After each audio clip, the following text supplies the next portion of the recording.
Hello everyone. Welcome to For Nurses Preparation YouTube channel. I am Neeraj Kumar Kaithal.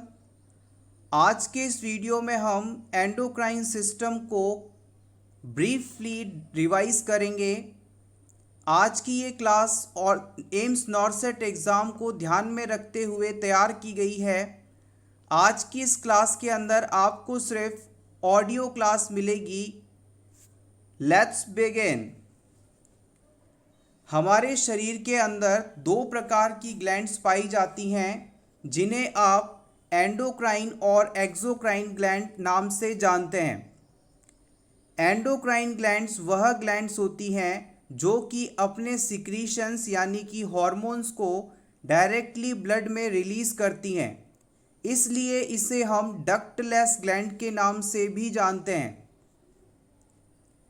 वहीं अगर exocrine glands की बात की जाए तो ये ग्लैंड डक्टफुल ग्लैंड के नाम से जानी जाती हैं, यानी कि इनके द्वारा बनाए गए सिक्रीशंस डायरेक्टली अपनी टारगेट साइट या टारगेट ऑर्गन तक डक्ट के थ्रू पाइपलाइन के थ्रू पहुंचती हैं. एंडोक्राइन सिस्टम में आज की इस क्लास के अंदर हम hypothalamus, pituitary, pineal, thyroid, parathyroid, thymus, adrenal, pancreas, ovaries, testis आदि के बारे में डिस्कस करेंगे. सबसे पहले हम बात करते हैं हाइपोथैलेमस की. हाइपोथैलेमस पिट्यूटरी ग्लैंड के ऊपर पाए जाने वाली स्मॉल स्ट्रक्चर है. इसे हम मास्टर ऑफ मास्टर ग्लैंड के नाम से जानते हैं. हाइपोथैलेमस हमारे शरीर की पिट्यूटरी ग्लैंड जो कि अदर ग्लैंड्स को रेगुलेट करती है, उसे रेगुलेट करने का काम करता है.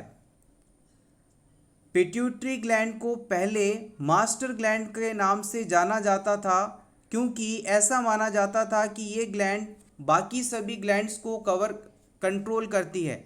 लेकिन जैसे जैसे रिसर्च आगे बढ़ा, ये देखने को मिला कि इस मास्टर ग्लैंड यानी पिट्यूटरी ग्लैंड को कंट्रोल करने के लिए एक और ग्लैंड मौजूद है और उसे हाइपोथैलेमस नाम दिया गया.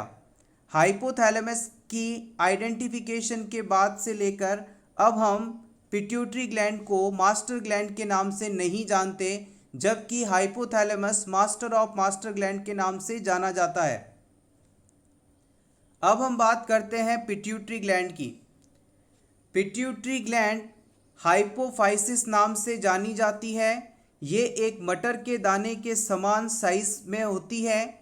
इसका डायमीटर 1 से 1.5 सेंटीमीटर होता है और इसका वजन लगभग 0.5 ग्राम होता है. पिट्यूटरी ग्लैंड के अंदर वैसे तो 3 लोब्स पाए जाते हैं, लेकिन मिडिल लोब की इतनी इम्पोर्टेंस ना हो पाने के कारण या इसके फंक्शंस अननोन होने के कारण इसे हम ज़्यादा डिस्कस नहीं करते.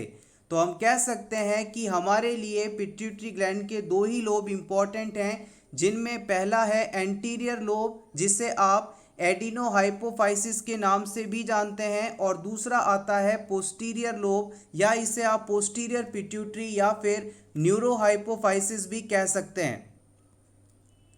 अब हम बात करते हैं एंटीरियर पिट्यूटरी पार्ट की. एंटीरियर पिट्यूटरी पार्ट के द्वारा 6 इम्पॉर्टेंट हार्मोन्स का सिक्रीशन किया जाता है, जिनमें सबसे पहले है ग्रोथ हार्मोन. इसे हम सोमैटोट्रोपिन के नाम से भी जानते हैं. ये हार्मोन सोमैटोट्रॉप सेल्स के द्वारा सिक्रीट होता है और इसी ग्रोथ हार्मोन के कारण शरीर में लंबाई बढ़ती है. अगर बच्चों में ये हार्मोन कम हो जाए तो ड्वार्फिज्म कंडीशन हो सकती है, जिसे आप बौनापन कहते हैं. अगर बच्चों में ये ग्रोथ हार्मोन बहुत ज़्यादा सिक्रीट हो तो ये कंडीशन गिगेंटिज्म कहलाती है, यानी पर्सन की बॉडी दैत्याकार, दानवाकार, बहुत ही ज़्यादा लंबी चौड़ी हो जाती है. अडल्ट के अंदर अगर ये ग्रोथ हार्मोन नॉर्मल से ज़्यादा सिक्रीट हो तो ये कंडीशन एक्रोमेगैली कहलाती है. एक्रोमेगैली से सफरिंग पर्सन के अंदर नोज़ जो है बहुत ही ज़्यादा लॉन्ग होती है, फिंगर्स काफ़ी ज़्यादा नॉर्मल से लंबी हो जाती हैं और इनका चेहरा काफ़ी चपटा होता है. नेक्स्ट हम बात करते हैं प्रोलैक्टिन हार्मोन की. प्रोलैक्टिन हार्मोन लैक्टोट्रॉप सेल से सिक्रीट होता है। जब बच्चा ब्रेस्ट फीडिंग के दौरान मदर के ब्रेस्ट को सक करता है तो यहाँ से स्टिमुलेशन ब्रेन के हाइपोथैलेमस तक पहुँचते हैं। हाइपोथैलेमस द्वारा प्रोलैक्टिन रिलीज हार्मोन का सिक्रीशन किया जाता है। ये हार्मोन एंटीरियर पिट्यूटरी ग्लैंड पर आकर एक्ट करता है और इसके एक्ट के कारण प्रोलैक्टिन हार्मोन का सिक्रीशन होता है, जिससे फिर ब्रेस्ट में मिल्क का प्रोडक्शन होने लगता है। अगर इस प्रोलैक्टिन हार्मोन की कमी हो जाए तो वुमेन में लैक्टेशन फेलियर देखने को मिलेगा, और अगर इसका एक्सेस हो जाए तो एक्सेसिव ब्रेस्ट मिल्क बनेगा। इसे आप ओवर लैक्टेशन कह सकते हैं। थर्ड हार्मोन आता है TSH। TSH का फुल फॉर्म है thyroid stimulating hormone. Thyroid hormone के सिक्रीशन और सिंथेसिस में एक सहायक है। नेक्स्ट आता है ACTH। फोर्थ हार्मोन है ACTH, जिसे आप एड्रीनोकॉर्टिकोट्रॉपिक हार्मोन के नाम से जानते हैं। Adrenocorticotropic hormone anterior pituitary gland के कॉर्टिकोट्रॉप सेल से सिक्रीट होता है, जो कि एड्रिनल कॉर्टेक्स पर जाकर एक्ट करता है और कॉर्टिकोस्टेरॉइड का सिक्रीशन करवाता है।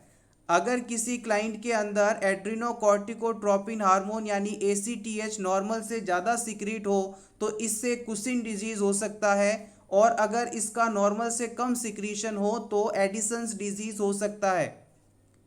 अब हम बात करते हैं फिफ्थ हार्मोन की, जिसे आप फॉलिकल स्टिमुलेटिंग हार्मोन के नाम से जानते हैं।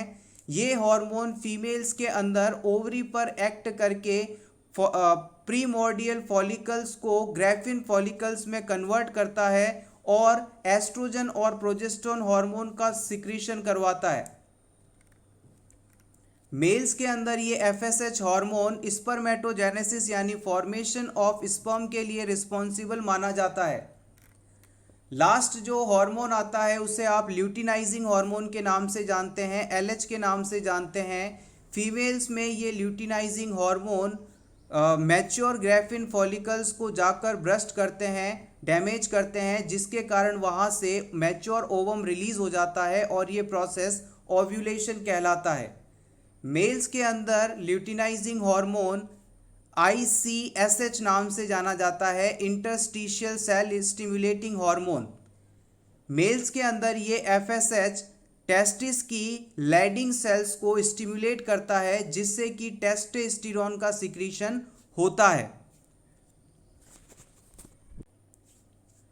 अब बात करते हैं पिट्यूटरी ग्लैंड के पोस्टीरियर लोब की, जिसे आप पोस्टीरियर पिट्यूटरी ग्लैंड के नाम से जानते हैं। इस पोस्टीरियर पिट्यूटरी ग्लैंड के द्वारा दो इम्पॉर्टेंट हार्मोन्स को स्टोर करके रखा जाता है, जिसको आप ADH या एंटी डायूरेटिक हार्मोन और ऑक्सीटॉक्सिन कहते हैं। ADH और ऑक्सीटॉक्सिन का निर्माण हाइपोथैलेमस द्वारा किया जाता है और इन दोनों हार्मोन्स को पोस्टीरियर पिट्यूटरी ग्लैंड टेम्परेरी रूप से स्टोर करके रखती है और जब बॉडी में इनकी आवश्यकता होती है इसे रिलीज करती रहती है। आइए अब बात करते हैं यहाँ से रिलीज होने वाले पहले हार्मोन ADH की। ADH को आप वैसोप्रेसिन के नाम से भी जानते हैं। क्यों इसे वैसोप्रेसिन इसलिए कहा जाता है क्योंकि इस हार्मोन के कारण हमारी जो ब्लड वेसल्स हैं स्पेशली आर्टरी, उनमें वैसो कंस्ट्रिक्शन देखने को मिलता है। ADH वाटर का रिटेंशन करती है, जिसके कारण हमारा ब्लड प्रेशर बढ़ता है। अगर किसी क्लाइंट में सर पर चोट लग जाए और उसके कारण पोस्टीरियर पिट्यूटरी ग्लैंड डैमेज हो जाए तो ADH का सिक्रीशन नहीं होगा, और अगर ADH की बॉडी में कमी हो जाए तो इससे डायबिटीज़ इंसिपिडस डिजीज़ हो सकता है। ADH यानी एंटी डायूरेटिक हार्मोन की शरीर में कमी होने से डायबिटीज़ इंसिपिडस डिजीज़ हो सकता है। डायबिटीज़ इंसिपिडस कंडीशन होने पर व्यक्ति में एक्सेसिव यूरिन आउटफ्लो देखने को मिलता है। यहाँ तक कि कई बार तो पर्सन दिन में 20-20 लीटर तक यूरिन आउटपुट दे सकता है।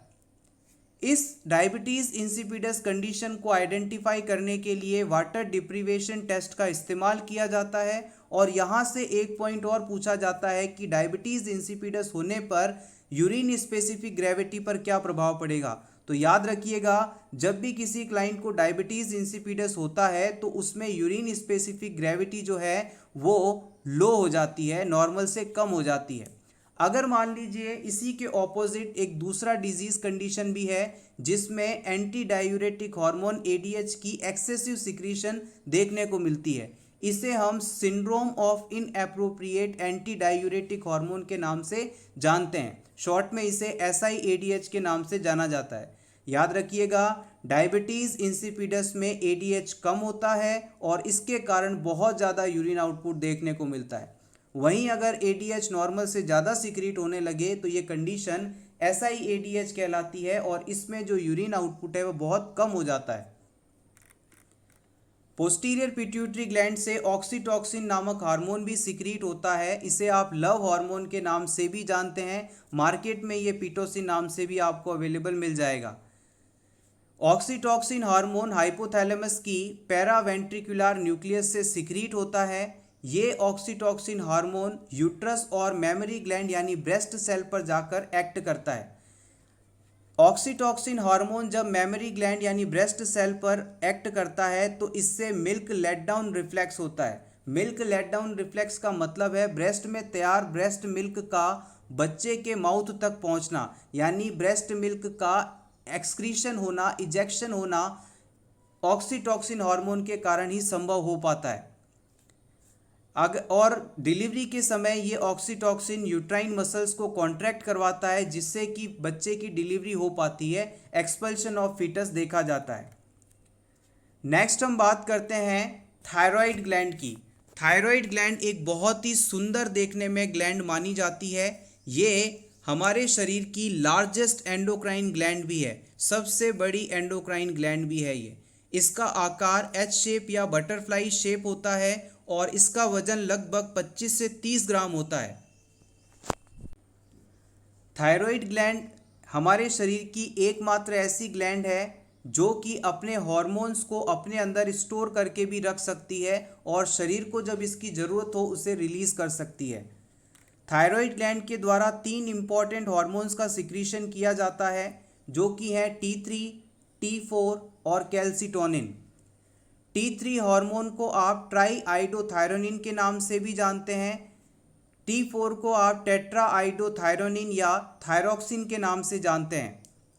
कैल्सिटोनिन हमारी बॉडी की थायराइड ग्लैंड की पैराफॉलिकुलर सेल्स या C सेल्स से सिक्रीट होती हैं।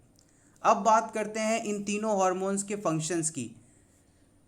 T3 हार्मोन और T3 और T4 हार्मोन के द्वारा हमारी बॉडी के BMR को कंट्रोल किया जाता है। अगर किसी क्लाइंट में T3 और T4 हार्मोन नॉर्मल है तो उसका BMR भी नॉर्मल रहेगा। अगर ये दोनों हार्मोन बढ़ते हैं तो BMR भी बढ़ेगा और कम होते हैं तो BMR भी घट जाएगा। BMR बढ़ने से फिजिकल ग्रोथ, मेंटल ग्रोथ सभी प्रभावित होती हैं। BMR के साथ ही हमारा सारा सिस्टम बॉडी का जुड़ा हुआ है। थर्ड हार्मोन जो आता है कैल्सिटोनिन, ये हमारे शरीर में ब्लड कैल्शियम के लेवल को कंट्रोल करता है। मान लीजिए जैसे ही हमारे शरीर में, हमारे ब्लड में कैल्शियम की मात्रा नॉर्मल से ज़्यादा हुई तो ब्लड में मौजूद इस एक्स्ट्रा कैल्शियम को कैल्सिटोनिन हार्मोन लेकर बॉडी के बोन में स्टोर कर देता है। इससे ब्लड के अंदर कैल्शियम की मात्रा नॉर्मल रहती है, रेगुलेटेड रहती है। अब बात करते हैं एग्जाम पॉइंट ऑफ व्यू से इम्पॉर्टेंट थायराइड ग्लैंड से रिलेटेड डिसऑर्डर्स की। अगर किसी क्लाइंट के अंदर थायराइड ग्लैंड के द्वारा बनाए गए T3 और T4 हार्मोन की कमी हो जाए तो इस कंडीशन को हम हाइपोथायराइडिज्म के नाम से जानते हैं। हाइपोथायराइडिज्म होने पर बेसल मेटाबॉलिक रेट घट जाती है। हाइपोथायराइडिज्म की कंडीशन अगर बच्चों में हो तो ये कंडीशन क्रिटिनिज्म कहलाती है। अगर किसी बच्चे में जन्म के साथ ही थायराइड ग्लैंड का फंक्शन धीमा है या नहीं है बिल्कुल, तो इसमें थायराइड हार्मोन की कमी होगी और ये कंडीशन क्रिटिनिज्म के नाम से जानी जाती है। थायराइड हार्मोन की कमी के कारण बच्चे का फिजिकल और मेंटल ग्रोथ प्रॉपर नहीं हो पाता। नेक्स्ट हम बात करते हैं कि अगर किसी अडल्ट के अंदर हाइपोथायराइडिज्म हो जाए तो क्या होगा। अडल्ट के अंदर हाइपोथायराइडिज्म होने पर थायराइड हार्मोन की कमी होने को हम माइक्सीडीमा के नाम से जानते हैं। जैसे कि नाम से ही आपको पता चल रहा है, माइक्सीडीमा, इसमें पर्सन की स्किन के नीचे म्यूकोपॉलीसैकेराइड का डिपोजिशन होने लगता है। इससे स्किन पर पफिनेस यानी सूजन आ जाती है। इसके और साइन एंड सिम्टम्स की बात करें तो हाइपोथायरॉयडिज्म होने पर पर्सन ठंड बर्दाश्त नहीं कर पाता। थोड़ी सी भी ठंड होने पर उसे बहुत ज़्यादा ठंड महसूस होती है, यानी कि इनटॉलरेंस टू कोल्ड हो जाता है। इसके मैनेजमेंट के लिए हम लीवोथायरोक्सिन सोडियम मेडिसिन का इस्तेमाल करते हैं। जिस क्लाइंट में हाइपोथायरॉयडिज्म कंडीशन होती है उसे पूरी ज़िंदगी लीवोथायरोक्सिन की टैबलेट लेनी होती है। इसका मैनेजमेंट है। अब बात करते हैं, अगर किसी क्लाइंट में थायराइड ग्लैंड बहुत ज़्यादा एक्टिव हो जाए तो क्या होगा। अगर थायराइड ग्लैंड की एक्टिविटी बढ़ जाए यानी कि हाइपर सिक्रीशंस होने लगे तो ये कंडीशन थायरोटॉक्सिकोसिस कहलाती है और इसे ही आप हाइपरथायरॉयडिज्म के नाम से भी जानते हैं। हाइपरथायरॉयडिज्म का कारण यदि आपसे पूछा जाए तो आप बता सकते हैं कि हाइपर पिट्यूटरिज्म और ग्रेव्स डिजीज़। अगर हमारी पिट्यूटरी ग्लैंड ज़्यादा एक्टिव हो जाएगी तो उसके द्वारा थायराइड स्टिमुलेटिंग हार्मोन ज़्यादा सिक्रीट किए जाएंगे और टीएसएच के अधिक स्टिमुलेशन के कारण थायराइड ग्लैंड भी ज़्यादा से ज़्यादा थायराइड हार्मोन बनाएगी और पर्सन में थायरोटॉक्सिकोसिस कंडीशन देखने को मिलेगी। साइन एंड सिम्टम्स की बात करें तो एक स्पेशल टर्म है एक्सोप्थैल्मस। जिन लोगों में हाइपरथायरॉयडिज्म होता है उनकी आंखें आई बॉल से बाहर की तरफ निकली हुई मोटी मोटी फूली फूली दिखाई देती हैं। इसे एक्सोप्थैल्मस के नाम से जानते हैं। ऐसा लगता है कि इसकी आंखें अभी बस आई ऑर्बिटल से बाहर निकल आ जाएंगी। इसे एक्सोप्थैल्मस कहते हैं। इसके अलावा थायराइड ग्लैंड का जो साइज़ है वो नॉर्मल से बढ़ सकता है। इसे आप गोइटर कहते हैं। और याद रखिएगा, जिन लोगों में एक्सेसिव थायराइड हार्मोन होता है वो गर्मी बर्दाश्त नहीं कर पाते, यानी कि हीट इनटॉलरेंस होते हैं। थोड़ी सी भी गर्मी होने पर उन्हें बहुत ज़्यादा बेचैनी घबराहट होती है। अगर किसी क्लाइंट के अंदर आपको हाइपरथायरॉयडिज्म कंडीशन को डायग्नोज करना है तो आप उसमें T3 T4 का लेवल पता कर सकते हैं। अगर ये बढ़ा हुआ है तो इसका मतलब है हाइपरथायरॉयडिज्म। और हाइपरथायरॉयडिज्म के अंदर जो थायराइड स्टिमुलेटिंग हार्मोन है वो काफ़ी कम मिलता है। मैनेजमेंट की बात की जाए तो इसके लिए एंटी थायराइड मेडिसिन दी जाती है। एंटी थायराइड मेडिसिन का एग्जाम्पल है प्रोपाइल थियोयूरेसिल। इसे आप PTU के नाम से भी जानते हैं। एक बार फिर से देखिएगा, प्रोपाइल थियोयूरेसिल। नेक्स्ट हम बात कर रहे हैं पैराथायरॉयड ग्लैंड की। पैराथायरॉयड ग्लैंड संख्या में कुल 4 होती हैं। ये थायरॉयड ग्लैंड के अपर और लोअर पोल पर पाई जाती हैं। पैराथायरॉयड ग्लैंड में चीफ सेल्स होती हैं। ये पैराथायरॉयड हार्मोन का सिक्रीशन करती हैं। पैराथायरॉयड हार्मोन, जिसे आप शॉर्ट में PTHP कहते हैं, ये हार्मोन ब्लड में कैल्शियम के लेवल को बढ़ाता है। आपने थायराइड ग्लैंड में पढ़ा था कैल्सिटोनिन, वो ब्लड में कैल्शियम के लेवल को घटा रहा था, जबकि पैराथायरॉयड हार्मोन ब्लड में कैल्शियम के लेवल को बढ़ाता है। मान लीजिए जैसे ही आपके ब्लड में कैल्शियम की मात्रा नॉर्मल से कम हुई, तुरंत पैराथायरॉयड हार्मोन के द्वारा बोन से कैल्शियम निकाल कर ब्लड को दे दिया जाएगा और ब्लड के अंदर कैल्शियम का लेवल मैनेज हो जाएगा। अब बात करते हैं इसके डिसऑर्डर्स की। अगर किसी क्लाइंट में पैराथायरॉयड हार्मोन कम बने तो ये कंडीशन हाइपोपैराथायरॉयडिज्म कहलाती है। हाइपोपैराथायरॉयडिज्म होने पर ब्लड में कैल्शियम का लेवल भी कम हो जाता है। इसे आप हाइपोकैल्सीमिया के नाम से जानते हैं या इसे आप टिटेनी भी कह सकते हैं। हाइपोकैल्सीमिया के अंदर एग्जाम में 2 इंपॉर्टेंट साइंस जरूर पूछे जाते हैं। एक है ट्रोसेसु साइन और दूसरा है चॉस्टिक साइन। अगर किसी क्लाइंट के फेस पर मौजूद फेशियल नर्व पर आप टैपिंग करते हैं जिसके कारण फेशियल स्पाज्म यदि आते हैं तो ये कंडीशन चॉस्टिक साइन है। वहीं ट्रोसेसु साइन चेक करने के लिए आप पेशेंट के अपर आर्म में BP कफ बांधते हैं और फिर उसे इन्फ्लेट करते हैं और इन्फ्लेशन के बाद अगर पेशेंट की कलाई अंदर की तरफ मुड़ जाए यानी कि उसके रिस्ट में मस्कुलर स्पाज्म आए तो ये कंडीशन ट्रोसेसु साइन कहलाती है। इनके बिहाफ पर आप पेशेंट में कैल्शियम की कमी को या हाइपोकैल्सीमिया कंडीशन को आइडेंटिफाई कर सकते हैं। नेक्स्ट हम बात करते हैं हाइपर पैराथायरॉयडिज्म। अगर किसी क्लाइंट के अंदर पैराथायरॉयड ग्लैंड नॉर्मल से ज़्यादा एक्टिव हो जाएं, उनके सिक्रीशंस बढ़ जाएं तो ये कंडीशन हाइपर पैराथायरॉयडिज्म कहलाती है। हाइपर पैराथायरॉयडिज्म होने पर हमारे शरीर के अंदर पैराथार्मोन का सिक्रीशन नॉर्मल से ज़्यादा हो जाएगा और इसकी वजह से हाइपर कैल्सीमिया होगा और हाइपोफॉस्फेटीमिया होगा, यानी कैल्शियम की मात्रा तो बढ़ेगी और फॉस्फेट की मात्रा घट जाएगी। हाइपर पैराथायरॉयडिज्म होने पर मसल वीकनेस, ऑस्टियोपोरोसिस आदि देखने को मिलते हैं। ऑस्टियोपोरोसिस वह कंडीशन होती है जिसमें बोन के अंदर छोटे छोटे होल्स बन जाते हैं, पोर्स बन जाते हैं। नाम पर गौर करिएगा, ऑस्टियोपोरोसिस। ऑस्टियो शब्द का मतलब होता है बोन और पोरोसिस का मतलब होता है स्मॉल होल्स या ओपनिंग। अगर बोन में छोटे छोटे गड्ढे बन जाएं तो ये कंडीशन ऑस्टियोपोरोसिस है। ऑस्टियोपोरोसिस बेसिकली बोन के अंदर से कैल्शियम का निकलना होता है और जैसे ही ऑस्टियोपोरोसिस होता है बोन काफ़ी कमज़ोर हो जाती है और इनमें थोड़ा सा भी अगर जर्क लगे तो ये टूट सकती हैं। नेक्स्ट हम बात करते हैं इम्पॉर्टेंट ग्लैंड की, जिसे आप पेनक्रियास ग्लैंड के नाम से जानते हैं। एग्जाम पॉइंट ऑफ व्यू से बहुत इंपॉर्टेंट है, यहाँ से काफ़ी सारे क्वेश्चंस प्रीवियसली पूछे गए हैं। नेक्स्ट सबसे पहले हम बात करेंगे पैंक्रियास जो है एंडोक्राइन और एक्सोक्राइन दोनों ही तरह की ग्लैंड के रूप में फंक्शन करता है।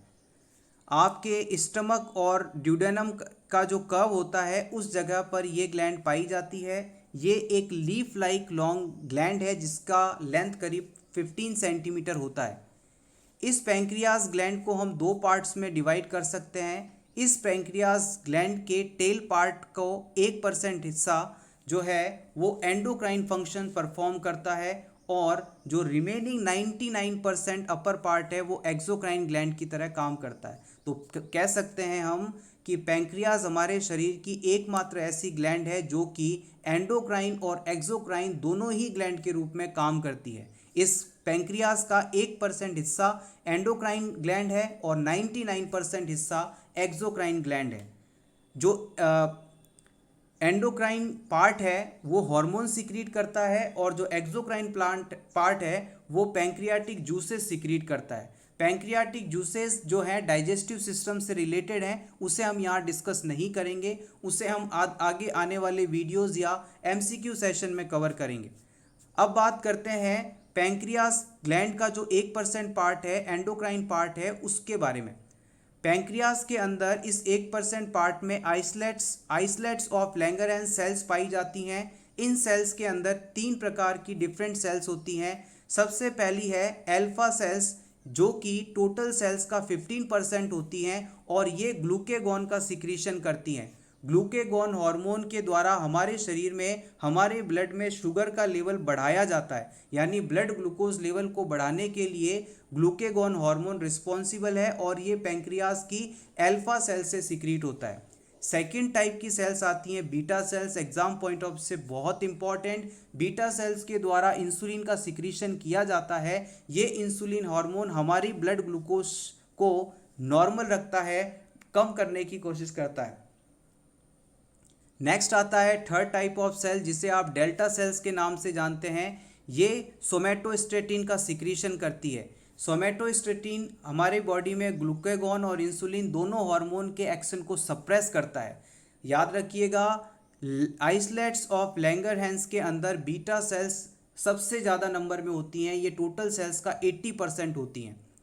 अब बात करते हैं पैंक्रियास में सिक्रीट होने वाले इन हार्मोन्स की यदि कमी हो जाए या ये नॉर्मल से ज़्यादा सिक्रीट हो तो क्या होगा। अगर मान लीजिए किसी क्लाइंट के अंदर इंसुलिन हार्मोन की कमी हो जाए तो इससे होने वाला डिसऑर्डर है डायबिटीज़ मेलाइटिस।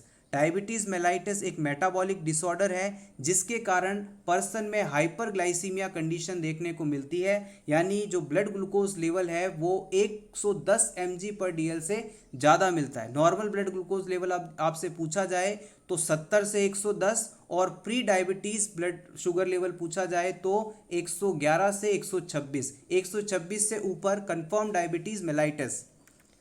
डायबिटीज़ मेलाइटिस जो है 2 प्रकार की होती हैं, जिसे फर्स्ट जो है उसे आप टाइप 1 डायबिटीज़ कहेंगे। टाइप 1 डायबिटीज़ मेलाइटिस को आप इंसुलिन डिपेंडेंट डायबिटीज़ मेलाइटिस के नाम से भी जानते हैं या इसे जुवेनिल डायबिटीज़ के नाम से भी जानते हैं। जनरली ये 20 या 22 साल से कम उम्र के बच्चों में, लोगों में देखने को मिलती है। इस प्रकार की डायबिटीज़ मेलाइटिस के अंदर इंसुलिन का बहुत कम सिक्रीशन होता है। इसलिए इसे हम इंसुलिन डिपेंडेंट डायबिटीज़ मेलाइटिस के नाम से जानते हैं। इसके कारणों की बात की जाए तो पैंक्रियाटाइटिस या फिर इंसुलिन का प्रोडक्शन करने वाली बीटा सेल्स किसी ऑटो इम्यून डिजीज़ या इन्फेक्शन के कारण डिस्ट्रॉयड हो जाती हैं। सेकेंड टाइप 2 डायबिटीज़ मेलाइटिस जो है, इसे आप non insulin dependent diabetes mellitus के नाम से जानते हैं। ये जनरली 40 साल की उम्र से बड़े लोगों में देखने को मिलती है। इस प्रकार की डायबिटीज़ मेलाइटिस के अंदर इंसुलिन का सिक्रीशन तो पर्याप्त मात्रा में होता है, लेकिन हमारी सेल के अंदर जो रिसेप्टर्स हैं जो इस इंसुलिन को कैच करते हैं वो इनएक्टिव हो जाते हैं, डिस्ट्रॉय हो जाते हैं, डैमेज हो जाते हैं, इनकी संख्या कम हो जाती है। तो इस कारण से जो इंसुलिन है वो प्रॉपर अपना काम नहीं कर पाता। टाइप 2 डायबिटीज़ मेलाइटिस के लिए obesity most common risk factor है। डायबिटीज़ के साइन एंड सिम्टम्स की बात की जाए तो इसके कार्डिनल सिम्टम्स में 3 चीज़ों को देखा जाता है। पहला है पॉलीडिप्सिया यानी बहुत ज़्यादा प्यास लगना, फिर आता है यूरिया यानी कि बहुत ज़्यादा यूरिन आउटपुट होना, और थर्ड आता है पॉलीफेजिया यानी बहुत ज़्यादा भूख लगना। Polydipsia, polyuria, polyphagia. अब अगर किसी क्लाइंट में आपको डायबिटीज़ है या नहीं इसे पता करना है तो कौन से टेस्ट करवा सकते हैं आप क्लाइंट में ग्लूकोज टॉलरेंस टेस्ट करवा सकते हैं या फिर बेनेडिक्ट टेस्ट करवा सकते हैं, जिससे यूरिन में ग्लूकोज प्रेजेंट है या नहीं इस चीज़ का पता चल जाएगा। या फिर आप क्लाइंट में ग्लाइकोसाइलेटेड हीमोग्लोबिन टेस्ट करवा सकते हैं। इसके द्वारा आप 3 महीने तक का क्लाइंट का ब्लड ग्लूकोज लेवल पता कर सकते हैं। इस टेस्ट को आप HbA1c के नाम से जानते हैं। अगर HbA1c टेस्ट की जो नॉर्मल वैल्यू है 4 से 6% के बीच है तो ये नॉर्मल है। 6 से ऊपर वैल्यू आना कंफर्म डायबिटीज़ को बताता है। इंसुलिन डिपेंडेंट डायबिटीज़ मेलाइटिस यानी टाइप 1 डायबिटीज़ मेलाइटिस के ट्रीटमेंट के लिए हम insulin by the injection administer करते हैं। यहाँ से इंसुलिन के टाइप्स इंपॉर्टेंट हैं। तो बड़े मोटी मोटी बात की जाए तो 4 प्रकार के इंसुलिन टाइप्स होते हैं। सबसे पहला होता है रैपिड एक्टिंग इंसुलिन, इसे आप लिस्प्रो के नाम से जानते हैं। इसका ऑनसेट ऑफ एक्शन 15 मिनट है, पीक लेवल 1 से 1.5 घंटे है और ड्यूरेशन 2 से 3 घंटे है। सेकेंड टाइप आता है शॉर्ट एक्टिंग इंसुलिन, जिसे आप रेगुलर इंसुलिन कहते हैं। इसका ऑनसेट ऑफ एक्शन 30 मिनट्स है, पीक टाइम 2 से 3 घंटे और ड्यूरेशन 4 से 7 घंटे है। वहीं पर थर्ड टाइप आता है इंटरमीडिएट एक्टिंग इंसुलिन, जिसे आप NPH के नाम से जानते हैं, ह्यूमिलिन मिक्सटार्ड के नाम से जानते हैं। इसका ऑनसेट ऑफ एक्शन 1 से 4 घंटे, पीक टाइम 4 से 12 घंटे और ड्यूरेशन 16 से 24 घंटे का होता है। लास्ट टाइप आता है लॉन्ग एक्टिंग इंसुलिन, इसमें ग्लैर्जिन इसका एग्जाम्पल है। इसका ऑनसेट ऑफ एक्शन 2 घंटे का है, पीक टाइम 12 से 16 घंटे और ड्यूरेशन 24 से 36 घंटे। इंसुलिन को हम सबक्यूटेनियस रूट से एडमिनिस्टर करते हैं और इसके लिए 5/8 इंचेस लॉन्ग 27 गॉज निडल इस्तेमाल की जाती है। वहीं बात करें कि इंसुलिन लेने की कॉमन साइट अम्बिलिकस एरिया के आसपास सबसे बेस्ट एब्जॉर्प्शन साइट मानी जाती है और इंसुलिन इंजेक्शंस लेने वाले पेशेंट्स को हमेशा इंसुलिन प्रीवियस साइट से 1.5 इंच की दूरी पर लगाना चाहिए ताकि कि लिपोडिस्ट्रोफी ना हो। इंसुलिन इंजेक्शन को हमेशा सनलाइट से बचाकर रखना चाहिए, फ्रिज के अंदर या कोल्ड प्लेसेस में स्टोर करना चाहिए। यहाँ पर जो हमने short acting insulin, regular insulin को डिस्कस किया था, ये एकमात्र ऐसा इंसुलिन है जिसे आप इमरजेंसी में इंट्रावीनस रूट से दे सकते हैं और दूसरे इंसुलिन के साथ भी इसे मिक्स किया जा सकता है। टाइप 2 डायबिटीज़ मेलाइटिस के ट्रीटमेंट के लिए हम ओरल हाइपोग्लाइसेमिक एजेंट्स का इस्तेमाल करते हैं। गौर करिएगा, टाइप 1 डायबिटीज़ मेलाइटिस जो थी उसके ट्रीटमेंट के लिए हमने इंसुलिन का यूज़ किया। अब टाइप 2 डायबिटीज़ मेलाइटिस की बात कर रहे हैं, इसके ट्रीटमेंट के लिए हाइपोग्लाइसेमिक एजेंट्स का इस्तेमाल किया जाता है। इसके अंदर मेटफॉर्मिन, ग्लिमेराइड आदि आते हैं। अगर किसी क्लाइंट के अंदर डायबिटीज़ मेलाइटिस है तो इससे डायबिटिक रेटिनोपैथी यानी पेशेंट की आंखों में प्रॉब्लम, डायबिटिक नेफ्रोपैथी यानी किडनी में प्रॉब्लम, डायबिटिक न्यूरोपैथी यानी कि नर्व्स के अंदर प्रॉब्लम हो सकती है। नेक्स्ट हम बात करेंगे एड्रिनल ग्लैंड की। इसे आप सुप्रारीनल ग्लैंड के नाम से जानते हैं। ये संख्या में 2 होती हैं और किडनी के ऊपर पाई जाती हैं। इस ग्लैंड को अगर आप वर्टिकल सेक्शन में डिवाइड करें तो इसके 2 पार्ट्स होते हैं। जो बीच वाला हिस्सा होता है, छोटा हिस्सा होता है, उसे आप एड्रिनल मेड्यूला और बाहर वाले हिस्से को एड्रिनल कॉर्टेक्स के नाम से जानते हैं। एड्रिनल ग्लैंड की लंबाई 4 सेंटीमीटर, चौड़ाई 3 सेंटीमीटर और ऊंचाई 1 सेंटीमीटर होती है। इसका वजन यदि पूछा जाए तो ये करीब 4 ग्राम के आसपास की ग्रंथि है। अब बात करते हैं एड्रिनल ग्लैंड के आउटर पार्ट की, जिसे आप एड्रिनल कॉर्टेक्स के नाम से जानते हैं। इस एड्रिनल कॉर्टेक्स में 3 लेयर्स पाई जाती हैं, जिन्हें आप जोना ग्लोमेरुलोसा, जोना फेसिक्युलेटा और जोना रेटिक्युलरिस के नाम से जानते हैं। अगर किसी क्लाइंट की जोना ग्लोमेरुलोसा की बात की जाए तो ये इस ग्लैंड का सबसे बाहर वाला हिस्सा होता है और इसके द्वारा मिनरेलोकॉर्टिकॉइड्स का सिक्रीशन किया जाता है। इसे आप साल्ट हार्मोन के नाम से भी जानते हैं। इस लेयर के अंदर वाली लेयर, जिसे आप जोना फेसिक्युलेटा के नाम से जानते हैं, ये शुगर हार्मोन्स का सिक्रीशन करती है। एग्जाम्पल है ग्लूकोकॉर्टिकॉइड्स। सबसे अंदर वाली जो लेयर है उसे आप जोना रेटिक्युलरिस के नाम से जानते हैं। इसके द्वारा एंड्रोजन्स यानी सेक्स हार्मोन्स का सिक्रीशन किया जाता है। एड्रिनल कॉर्टेक्स की इन तीनों लेयर्स को याद रखने के लिए GFR वर्ड को आप याद रख सकते हैं। G से ग्लोमेरुलोसा, F से फेसिक्युलेटा और R से रेटिक्युलरिस। आइए अब बात करते हैं मिनरेलोकॉर्टिकॉइड्स हार्मोन की, जो कि जोना ग्लोमेरुलोसा द्वारा सिक्रीट किए जा रहे हैं। मिनरेलोकॉर्टिकॉइड्स को हम लाइफ सेविंग हार्मोन के नाम से जानते हैं। इस कैटेगरी के जो सबसे इम्पॉर्टेंट हार्मोन है उसमें एल्डोस्टेरोन आता है। ये हार्मोन सोडियम और पोटेशियम पर एक्ट करता है। एल्डोस्टेरोन एक मेजर मिनरेलोकॉर्टिकॉइड हार्मोन है जो कि लाइफ के लिए बहुत ही इसेंशियल है। अगर किसी क्लाइंट में इस ग्लैंड को हटा दिया जाए तो 5 से 7 दिनों के अंदर पर्सन की डेथ हो सकती है।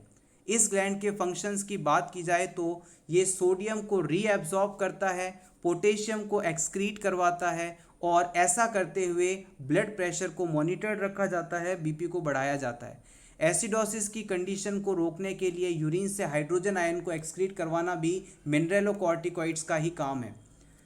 ग्लूकोकॉर्टिकॉइड्स की बात की जाए तो ग्लूकोकॉर्टिकॉइड्स जोना फेसिक्युलेटा के द्वारा सिक्रीट किए जाते हैं। इसे हम लाइफ प्रोटेक्टिव हार्मोन के नाम से जानते हैं, क्योंकि स्ट्रेसफुल सिचुएशन के अंदर ये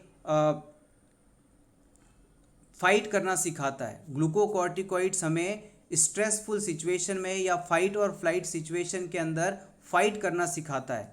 ग्लूकोकॉर्टिकॉइड्स के एग्जाम्पल की बात की जाए तो इसमें कॉर्टिसोल सबसे ज़्यादा इम्पॉर्टेंट है। इसके अलावा कॉर्टिसोन और कॉर्टिकोस्टेरॉइन भी आते हैं। कॉर्टिसोल को आप हाइड्रोकॉर्टिसोन के नाम से भी जानते हैं। ये सबसे ज़्यादा पाया जाने वाला कॉर्टिकोस्टेरॉइड हार्मोन है। थर्ड यहाँ से बात की जाए तो आता है जोना रेटिक्युलरिस के द्वारा सिक्रीट होने वाला सेक्स हार्मोन, जिसमें टेस्टोस्टेरोन, जिसे आप एंड्रोजन कहते हैं, मेल्स में पाया जाता है और एस्ट्रोजन और प्रोजेस्टेरोन है जो कि फीमेल में पाया जाता है। अब बात करते हैं इसी एड्रिनल या सुप्रारीनल ग्लैंड के मिडिल पार्ट की, जिसे आप एड्रिनल मेड्यूला के नाम से जानते हैं। इस एड्रिनल मेड्यूला के अंदर क्रोमैफिन सेल्स पाई जाती हैं जो कि कैटेकोलेमाइंस को सिक्रीट करवाती हैं। इन सेल्स के द्वारा या एड्रिनल मेड्यूला पार्ट के द्वारा एड्रिनलिन और नॉन एड्रिनलिन जैसे 2 इम्पॉर्टेंट हार्मोन का सिक्रीशन करवाया जाता है। सबसे पहले बात करते हैं एड्रिनलिन की। एड्रिनलिन को हम एपिनेफ्रिन के नाम से भी जानते हैं। ये डायरेक्टली हमारे हार्ट पर एक्शन करके हार्ट रेट और फोर्स ऑफ कंट्रैक्शन को बढ़ाता है। सिंपली कहें तो ब्लड प्रेशर को राइज करता है। नॉर एड्रिनलिन की बात की जाए तो इसे हम नॉर एपिनेफ्रिन के नाम से भी जानते हैं। ये ब्लड वेसल्स को कॉन्स्ट्रिक्ट करता है, जिससे कि ब्लड प्रेशर बढ़ता है। एड्रिनलिन क्या कर रहा है? हार्ट पर एक्शन कर रहा है, हार्ट के कॉन्ट्रैक्शन और हार्ट रेट को बढ़ा रहा है, जबकि नॉर एड्रिनलिन ब्लड वेसल्स पर काम करके उन्हें कॉन्स्ट्रिक्ट करता है, जिससे कि ब्लड प्रेशर बढ़ जाता है। स्ट्रेसफुल सिचुएशंस आने पर एड्रिनलिन और नॉर एड्रिनलिन हार्मोन्स शरीर को फाइट और फ्लाइट रिस्पॉन्स के लिए तैयार करते हैं और एमरजेंसी सिचुएशन के अंदर नॉरेड इस्तेमाल आपने किया होगा। उसमें बेसिकली नॉर एड्रिनलिन साल्ट ही होता है जो कि क्लाइंट के हार्ट रेट और बीपी को बढ़ाने के लिए इस्तेमाल किया जाता है। नेक्स्ट हम बात करते हैं इस ग्लैंड में सिक्रीट होने वाले हार्मोन के कारण कौन से डिजीज़ हो सकते हैं। सबसे पहले बात करते हैं एडिसन्स डिजीज़। इसे आप एड्रिनल इनसफिशिएंसी के नाम से भी जानते हैं। एड्रिनल कॉर्टेक्स से यदि कॉर्टिकोस्टेरॉइड हार्मोन कम सिक्रीट हो तो ये कंडीशन एडिसन्स डिजीज़ कहलाती है। इसके कारणों में ट्रॉमा हो सकता है, एड्रिनल ग्लैंड का इन्फेक्शन हो सकता है, या कोई और कारण लाइक हेरिडिटरी आदि हो सकता है।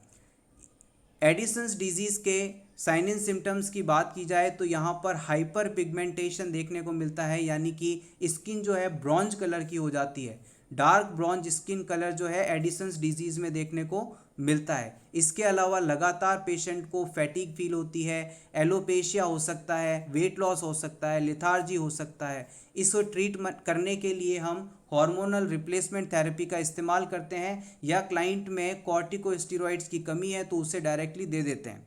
सेकेंड डिजीज़ आता है कशिंग्स डिजीज़। इस डिजीज़ के अंदर बॉडी में कॉर्टिकोस्टेरॉइड्स का लेवल नॉर्मल से ज़्यादा हो जाता है। इसके कारण की बात की जाए तो hyper active pituitary gland due to the presence of tumour माना जाता है। कुशिंग डिजीज़ के साइन एंड सिम्टम्स इंपॉर्टेंट है, याद रखिएगा। कुशिंग डिजीज़ के पेशेंट में moon like face, red cheek, truncal obesity, buffalo hump importantly देखे जाते हैं। यानी कि कुशिंग सिंड्रोम का पेशेंट का चेहरा मून लाइक हो जाता है, उसके स्किन पर रेड रैशेस होते हैं, गाल लाल होते हैं, उसका जो सेंट्रल पार्ट है चेस्ट और एब्डोमेन वाला वो बहुत ज़्यादा ओबेज होता है, उसके पीठ पर बफेलो हम्प कुबड़ पाया जाता है, उसकी एक्सट्रीमिटी नॉर्मल से काफ़ी ज़्यादा थिन होती हैं, पतली होती हैं। इसके मैनेजमेंट के लिए एंटी हार्मोन मेडिसिन काम में ली जाती हैं। अब हम बात करते हैं फियोक्रोमोसाइटोमा। फियोक्रोमोसाइटोमा एक बहुत ही इम्पॉर्टेंट कंडीशन है। इसमें एड्रिनल मेडुला की क्रोमेटिन सेल्स में ट्यूमर फॉर्म हो जाता है, जिसके कारण बहुत ही ज़्यादा कैटेकोलेमाइन का सिक्रीशन होने लगता है। कैटेकोलेमाइन का मतलब है सिंपली एड्रिनलिन और नॉन एड्रिनलिन। एक बार फिर से देखिएगा, एड्रिनल ग्लैंड का सेंट्रल पार्ट जिसे आप एड्रिनल मेडुला के नाम से जानते हैं, अगर इस एड्रिनल मेडुला स्ट्रक्चर के अंदर कोई ट्यूमर बन जाए जिसके कारण यहाँ की सेल्स बहुत ज़्यादा एक्टिव होकर एड्रिनलिन और नॉन एड्रिनलिन हार्मोन का लगातार सिक्रीशन करने लगे तो ये कंडीशन कैटेकोलेमाइन के नाम से जानी जाती है। साइन एंड सिम्टम्स की बात की जाए तो सीवियर हाइपरटेंशन, हाइपरग्लाइसीमिया और हाइपर मेटाबॉलिज्म यहाँ देखने को मिलते हैं। इस फियोक्रोमोसाइटोमा कंडीशन को कैसे डायग्नोज किया जाता है, एग्जाम के लिए इम्पॉर्टेंट। इस कंडीशन को आइडेंटिफाई करने के लिए हम वेनाइल मेंडेलिक एसिड, जिसे आप VMA का नाम देते हैं, इससे ब्लड में आइडेंटिफाई करते हैं। अगर किसी क्लाइंट के अंदर वेनाइल मेंडेलिक एसिड है तो ये फियोक्रोमोसाइटोमा की प्रेजेंस को बताता है। इसको मैनेज करने के लिए अल्फा एड्रेनर्जिक ब्लॉकर मेडिसिन दी जाती हैं, और अगर फिर भी कंडीशन ठीक नहीं होती तो सर्जरी के द्वारा हम एड्रिनल ग्लैंड को ही रिमूव कर देते हैं, और ये प्रोसेस एड्रिनलेक्टॉमी के नाम से जाना जाता है। लास्ट में पीनियल ग्लैंड, जिसे आप कोनेरियम एपिहाइफाइसिस के नाम से जानते हैं, ये मेलेटोनिन हार्मोन को सिक्रीट करती है और ये हमारे स्लिप वेक साइकिल को रेगुलेट करता है, और ये ग्लैंड प्यूबर्टी के बाद डिसअपियर हो जाती है। थाइमस ग्लैंड एक लिम्फॉइड ऑर्गन जो कि हमारे स्टर्नम के पीछे दोनों लंग्स के बीच पाया जाता है, इसके द्वारा थाइमोसिन हार्मोन का सिक्रीशन किया जाता है, और ये thymosin hormone T lymphocyte sales के मैचुरेशन को प्रमोट करता है। फ्रेंड्स, आज के इस वीडियो में हमने जो भी हार्मोन्स पढ़े हैं उन्हें ब्रीफली एक बार रिवाइज कर लेते हैं। सबसे पहले हमने बात की थी पिट्यूटरी ग्लैंड की। पिट्यूटरी ग्लैंड के दो पार्ट्स थे, एंटीरियर और पोस्टीरियर।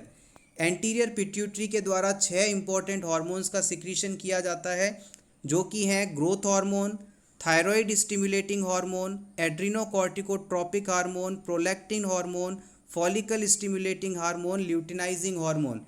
इसके अलावा पोस्टीरियर पिट्यूटरी ग्लैंड हाइपोथैलेमस के द्वारा बनाए गए 2 हार्मोन्स, एंटी डायूरेटिक हार्मोन और ऑक्सीटोसिन हार्मोन को स्टोर करके रखती है और आवश्यकता पड़ने पर बॉडी को रिलीज देती रहती है, रिलीज करती रहती है। थायराइड ग्लैंड जो कि नेक में मौजूद है, इसके द्वारा 3 हार्मोन सिक्रीट किए जाते हैं। T3 हार्मोन जिसे आप ट्राईआइडोथायरोनिन कहते हैं, T4 हार्मोन जिसे आप टेट्राआइडोथायरोनिन या थायरोक्सिन के नाम से भी जानते हैं। लास्ट हार्मोन आता है कैल्सिटोनिन हार्मोन। फिर हम बात करते हैं पैराथायरॉइड पैराथायरॉयड ग्लैंड की, इसके द्वारा पैराथायरॉयड हार्मोन का सिक्रीशन किया जाता है।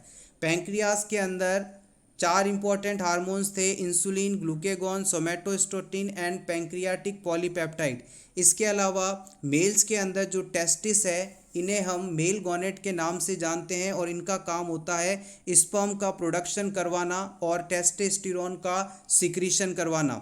फीमेल्स के अंदर ओवरीज फीमेल गैमेट हैं और इनका काम है ओवम का फॉर्मेशन करवाना और एस्ट्रोजन प्रोजेस्टेरोन का रिलीज करवाना।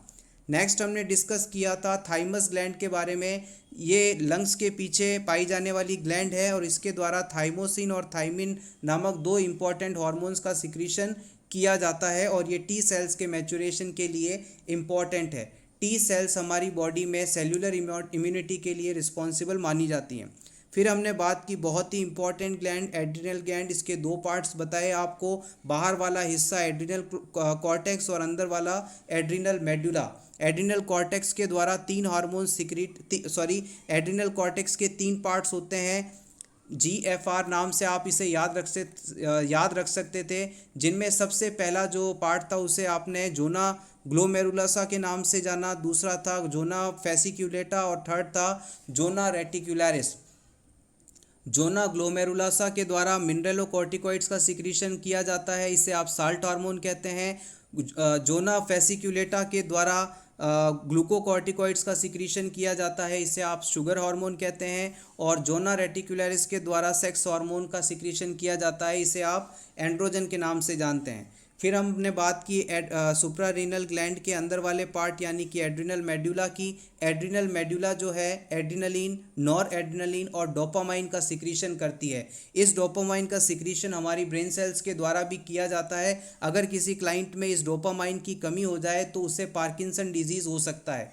डोपामाइन बेसिकली हमें जब भी हम हैप्पी होते हैं उस समय रिलीज़ होता है और हमें अच्छा फील करवाने के लिए रिस्पॉन्सिबल माना जाता है। इसके साथ ही एक बात और याद रखिएगा, सुप्रानीनल ग्लैंड में जो एड्रिनल मेडुला है, जो सेंटर वाला पार्ट है, वो 80% भाग बनाता है इस ग्लैंड का और बाहर वाला हिस्सा 20% पार्ट बनाता है, जिसे आप एड्रिनल कॉर्टेक्स के नाम से जानते हैं। नेक्स्ट हम बात करते हैं किडनी की। किडनी अपने आप में एक कंप्लीट सिस्टम है, इसलिए हमने इसे यहाँ पर ज़्यादा डिस्कस नहीं किया। फर्दर वीडियोस में हम कोशिश करेंगे कि इसे भी पूरा इंक्लूड किया जाए। किडनी के द्वारा 3 इंपॉर्टेंट हार्मोन्स का सिक्रीशन किया जाता है, रेनिन, इरिथ्रोपोइटिन और 125 डाईहाइड्रोक्सीकॉल कैल्सिफिरॉल। ये विटामिन डी है, ये आरबीसी फॉर्मेशन करवाता है, ये ब्लड प्रेशर रेगुलेट करता है। हार्ट के अंदर ANP हार्मोन सिक्रीट होता है, हार्ट के द्वारा ANP हार्मोन का सिक्रीशन किया जाता है, इसे हम एट्रियल नेट्री यूरेटिक पेप्टाइड के नाम से जानते हैं। इसके अलावा प्रेगनेंसी के दौरान प्लेसेंटा नामक स्ट्रक्चर डेवलप होती है। इस प्लेसेंटा का काम है न्यू बेबी जो कि माँ के पेट में है, वुम्ब में है, उसे न्यूट्रिएंट, ऑक्सीजन आदि सप्लाई करवाना। प्लेसेंटा के द्वारा ह्यूमन कोरियोनिक गोनेडोट्रोपिन यानी HCG hormone, human placental lactogen यानी HPL, एस्ट्रोजन और प्रोजेस्टेरोन, इन 4 हार्मोन्स का सिक्रीशन करवाया जाता है। सो एवरीवन, ये था हमारा आज की वीडियो। आज की इस वीडियो में हमने एंडोक्राइन सिस्टम और ग्लैंड सिस्टम को इम्पॉर्टेंट पॉइंट्स को कम्प्लीटली कवर करने की कोशिश की है। अपकमिंग वीडियोस में आपको ऐसे ही क्विक रिवीजन के क्लासेस मिलती रहेंगी। अगर आपको आज की ये क्लास अच्छी लगी हो तो प्लीज़ इसे लाइक कर दीजिएगा और इसी तरह के और वीडियोस देखने के लिए for nurses preparation YouTube channel को सब्सक्राइब करें और इस वीडियो को अपने दोस्तों के साथ ज़रूर शेयर करें। Best of luck.